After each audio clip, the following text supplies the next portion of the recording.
श्रीराम रामेति रामेति रमे रामे मनोरमे सहस्रनाम तत्तुल्यं राम नाम वरानने। Welcome to the another video of Pariksha which class 8 में पढ़ाती हूँ। और हमारा क्या चला था? कंप्यूटर में पाइथन। कंप्यूटर ज्यादा भूल गई। हाँ चलो, कंप्यूटर में पाइथन आपका चल रहा। अब देखो, हमने कंडीशनल स्टेटमेंट पढ़ ली, हमने ऑपरेटर्स पढ़ लिए, हमने आपके वो कहते हैं प्रिंट एंड इनपुट फंक्शन पढ़ लिया, वेरिएबल पढ़ लिया, डेटा टाइप पढ़ लिया, इंट्रोडक्शन पढ़ लिया, पाइथन के बारे में मोस्ट ऑफ द चीजें पढ़ ली। अब हमारा एक नया टॉपिक आता है आइटरेटिव स्टेटमेंट। तो जो अभी तो कंडीशनल स्टेटमेंट पढ़ी थी, अब आइटरेटिव स्टेटमेंट देखो। ये भी ना मतलब conditional statement, iterative statement types है ना स्टेटमेंट्स के। कंडीशनल स्टेटमेंट में हमने पढ़ा था जब कंडीशन ट्रू होगी फिर वो कोड रन करेगा। जब कंडीशन ट्रू होगी तब वो कोड रन करेगा। अब इसमें हम लोग पढ़ेंगे जब तक कंडीशन ट्रू होगी तब तक कोड रन करेगा।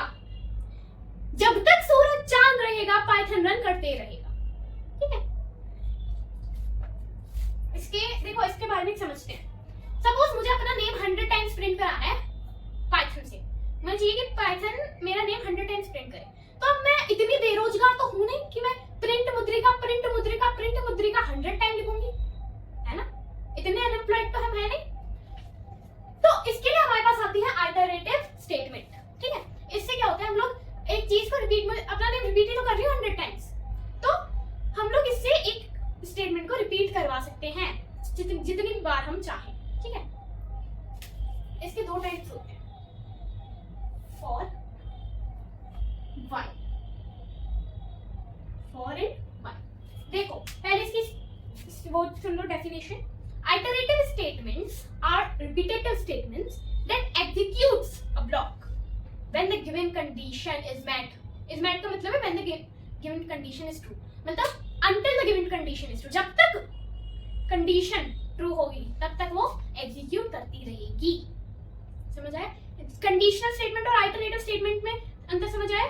जब कंडीशन ट्रू होगी तब वो एग्जीक्यूट करेगी, जब तक कंडीशन ट्रू होगी तब तक वो एग्जीक्यूट करेगी। देखो आइटरेटिव स्टेटमेंट को रिपीटेटिव स्टेटमेंट भी कहते हैं, क्योंकि इसमें ना आपकी रिपीट होती है। ठीक है, वैल्यू आपकी रिपीट होती है।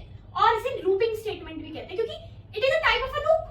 हम लोग इन्हें फॉर लूप और व्हाइल लूप कहते हैं ना, कि ये बार बार दोहरा रहे हैं। दोहराना लूप का मतलब यही होता है, इसलिए हम लोग इसे रिपीटेटिव और लूपिंग स्टेटमेंट भी कहते हैं। तो कंफ्यूज मत होना अगर एग्जाम में आ जाए कि लूपिंग स्टेटमेंट्स बताओ और रिपीटेटिव स्टेटमेंट बताओ।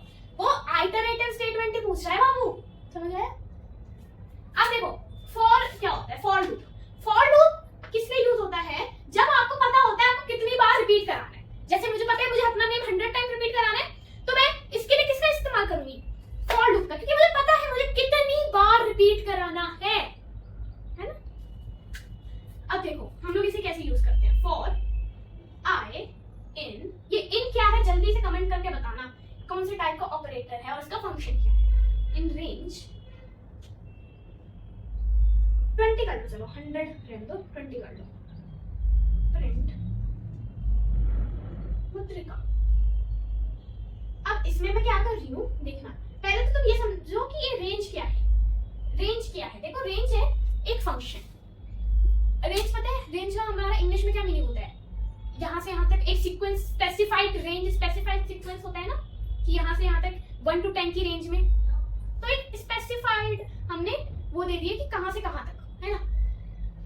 अब देखो इसमें क्या हो रहा है कि रेंज फंक्शन को हम लोग तब यूज करते हैं जब हमें एक स्पेसिफाइड रेंज देते हैं। ठीक है, स्पेसिफाई हम लोग एक स्पेसिफाई के लिए हम लोग कर देते हैं कि हमको यहाँ से जैसे काउंटिंग से बहुत बढ़िया है ना, तो हम स्पेसिफाई कर देते हैं आपको 20 तक कर दिया। ठीक है, तो हम लोग एक रेंज स्पेसिफाई कर देते हैं। रेंज समझ आया? अब देखो रेंज क्या होता है? रेंज में हमने इसमें क्या किया, फॉर के साथ रेंज हमने लगाया। इसका मतलब हुआ कि आई कोई भी इंटीजर है। ठीक है, हम लोगों को इसमें वेरिएबल डिक्लेरेशन की जरूरत नहीं है। ठीक है, अभी हम लोग मैं बताऊंगी। आई कोई भी इंटीजर है और वो रेंज 20, जब तक वो 20 में आता है तब तक मुद्रिका प्रिंट होता रहेगा। समझ आ रहा है? जब तक वो 20 में आ रहा है तब तक मुद्रिका प्रिंट होता रहेगा। हमें पता है कितनी बार 20 में आ रहा है, हमें पता है ना कि रेंज क्या है 20 है, इसलिए हम लोग यहाँ पे फॉर लूप का इस्तेमाल किया है। अब हमने इसमें वेरिएबल क्यों नहीं डिक्लेयर किया? क्योंकि आई बार बार चेंज होगा। सपोज करो पहले आया है ना, पहले मुद्रिका प्रिंट हुआ, तो फिर वो कितनी बार प्रिंट हुआ? 0 से, क्योंकि ये जो रेंज होगा वो 0 से स्टार्ट होगा, ना कि 1 से। अगर आपको 1 से स्टार्ट कराना है तो फिर वो आपको स्पेसिफाई करना पड़ेगा रेंज में भी, ठीक है। ये 0 से स्टार्ट हुआ, फिर वो, अब देखो पहले आई की वैल्यू क्या हुई?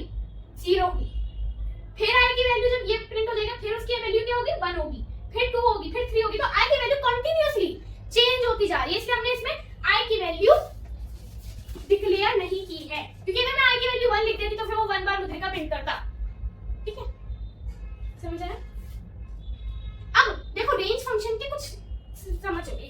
रेंज फंक्शन का ना एक चीज समझो कि जो रेंज फंक्शन है उसमें 3 चीजें होती हैं, स्टार्ट, स्टॉप, स्टेप। अब ये स्टार्ट, स्टॉप, स्टेप क्या है? ये हमने जब ये 20 लिखा तो इसका मतलब क्या है? 20 पे आके वो स्टॉप हो जाएगा। और रेंज फंक्शन में कभी भी ये नहीं होगा कि 20 मुद्रिका, ये नहीं होगा, वो एक स्टेप पहले ही रुक जाएगा, क्योंकि आपने उसे रेंज बताई, आपने उसे वो बताई कि वैल्यू कितनी चाहिए मुझे, है ना, आपने उसे ये बताया कि आपको वैल्यू कितनी चाहिए, तो वो 0 से अगर 19 करो तो 20 आ गई ना, आपकी 20 वैल्यूज आ गई, 20 मुद्रिका आ गई, तो फिर वो तभी स्टॉप कर देगा, समझ आया? तो हाँ, स्टार्ट स्टॉप स्टेप पे थे। स्टार्ट रेंज में स्टार्ट स्टॉप स्टेप क्या होता है कि जो आप फर्स्ट पॉइंट लिखते हो, जैसे 1, या तो क्या स्टार्ट वैल्यू है, स्टार्टिंग वैल्यू कि स्टार्ट किससे होगा, 20, स्टॉप कहां पे होगा, और 2 मतलब कि कितनी बार जंप होगा, जैसे 2 अब हमने इसमें लिखा तो फिर क्या होगा, वो पहले 2 प्रिंट कराएगा, 4 प्रिंट कराएगा, मतलब वो 2 के गैप से जंप होता रहेगा, ठीक है, क्या होता रहेगा? जंप होता रहेगा 2 के गैप से। ये क्या आपकी स्टेप, कितने स्टेप्स आपको उससे जंप करवाना है ना। हम लोग इसमें स्किप कर सकते हैं, जैसे हमने इसमें क्या लिखा है, सिर्फ और सिर्फ स्टॉप वैल्यू लिखिए। अगर आप स्टार्ट वैल्यू लिख रहे हो तो फिर आपको स्टॉप वैल्यू लिखनी पड़ेगी, स्टॉप वैल्यू आप अकेले लिख सकते हो, है ना। और स्टार्ट स्टॉप स्टेप अगर मैंने ये किया, ठीक है, 1 2, तो इसमें क्या होगा कि जो काउंटिंग 2 4 6 8 10 12 14 16 18 ऐसे स्टार्ट होगी, ठीक है। और रेंज में एक और चीज याद रखना कि कभी भी लास्ट डिजिट नहीं आएगी, ठीक है, उससे पहले ही वो स्टॉप हो जाएगा प्रोग्राम। रेंज समझ आया? अब इसमें क्या होगा, इसका आउटपुट क्या आएगा, मुद्रिका आपको 0 से 19 तक प्रिंट होते हुए दिख जाएगा। क्लियर है इतना?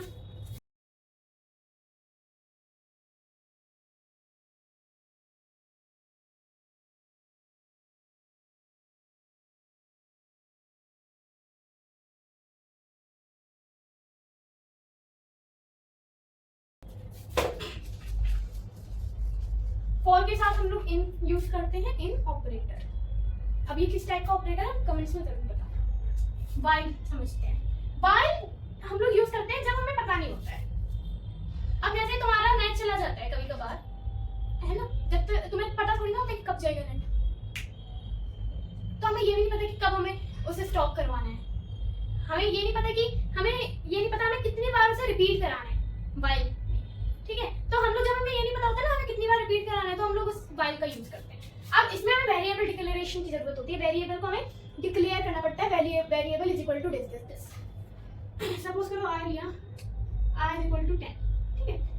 व्हाइल देखो सिंटैक्स जरूर वो कर लेना, जैसे इसमें वो फॉर में ऐसे 2 सेमीकोलन आता है, व्हाइल में भी सेमीकोलन आता है। अगर सिंटैक्स गलत हुआ तो फिर तुम्हारा क्वेश्चन गलत हो सकता है, तो फिर तुम्हारा मतलब आउटपुट नहीं आएगा, तुम्हारा सिंटैक्स एरर आ जाएगी। व्हाइल 10 ग्रेटर और इक्वल, नहीं, व्हाइल 10 स्मॉलर और equal 20 print i plus is equal to 1। अब देखना इसमें मैंने क्या किया कि जब तक 10 20 से इक्वल या फिर 20 से छोटा होगा तब तक तुम काउंटिंग प्रिंट करते जाओ, तब तक तुम प्रिंट आई करते जाओ, ठीक है। और i plus is equal to 1, ये प्लस इज इक्वल टू कौन सा ऑपरेटर है वो भी मुझे कमेंट्स में बताना, तुम्हारा होमवर्क है आज का इन और ये। अब i plus is equal to 1, इसमें क्या हो रहा है कि i में फिर वैल्यू ऐड होती है, 1 1 ऐड करते जाओ फिर, ठीक है। जैसे i की वैल्यू 10 थी, वो यहाँ पे गया, 10 20 से छोटा है, उसने 10 प्रिंट किया, ठीक है। अब उसकी वैल्यू क्या हुई, 11 हो रही, फिर वो गया 11, ये i गई, फिर वो while पे गया, while 11 क्या है 20 से छोटा है, फिर उसने 11 प्रिंट कर दिया। ऐसे ही फिर उसने 12 हो गई, फिर 13, फिर 14, फिर 15, फिर 16, फिर 17, फिर 18, फिर 19, है ना। फिर उसकी वैल्यू क्या हुई 20, और फिर उसकी वैल्यू अब उसकी फिर 21 हुई। 21 उसने देखा तो 21 के 20 से छोटा है नहीं है, इक्वल है नहीं है, फिर उसने वो ब्रेक कर दिया, तो फिर उसने 10 to 20 लिख दिए। समझ आया?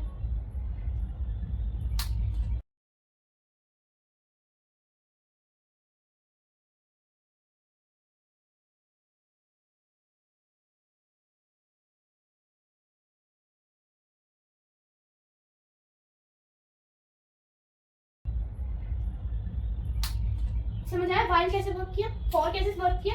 एक और आपका आ जाता है इनफाइनाइट लूप।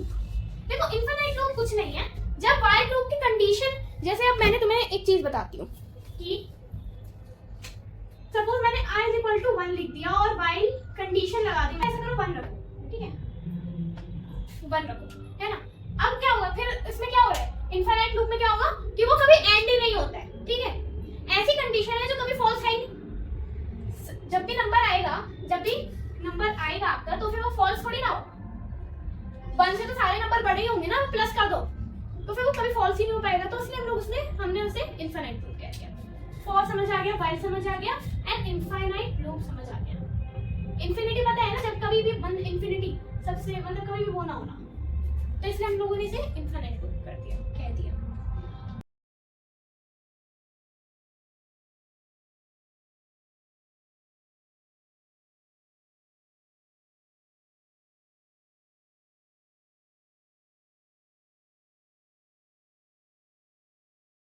तो आई होप सबको समझ आ गया होगा। अगर वीडियो अच्छी लगी हो तो लाइक करना, शेयर करना और सब्सक्राइब करना, और अगर नहीं भी अच्छी लगी हो तो कमेंट्स में जरूर बताना, जिससे कि मैं इम्प्रूव कर सकूं। और अगर अच्छी लगी हो तो अप्रिशिएट करना, इंकरेज करना, ठीक है। I send you all guys, till the next video.